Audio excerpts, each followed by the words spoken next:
Nursing's a passion of mine. I have a PhD in nursing. I work clinically as a nurse practitioner. I'm a former emergency department nurse. I've worked in hospital administration. In fact, in the last 10 years, I'm not sure that there are any roles that I haven't taken on outside of a clinical instructor. But my wife is also an ER nurse with the VA system. Really, it's all our household knows. And it's no secret that we have a nursing workforce issue in the state. We've heard some numbers, there are 10% fewer nurses today than there were just 3 years ago at the onset of the pandemic. We have anywhere between 1,000 to 1,500 nurses that are planning to leave over the next year as a result of workforce conditions or wanting to try something new. These numbers are even a little bit bleaker in our rural communities.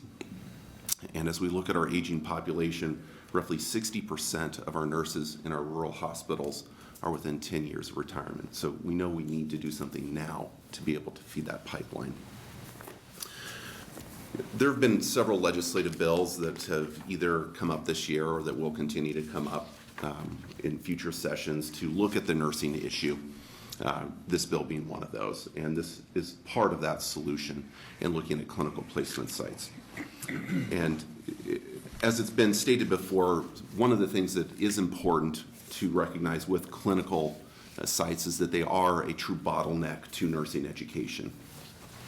And the funds earmarked for this bill will help the Center of Nursing to implement multiple new locations. And providing space for nurses to train in our rural communities promotes that same professional type of migration that we know takes place for physicians, where roughly 70% of physicians in our state that practice rurally didn't come from a rural community. They chose those communities after receiving or going through a rural residency program.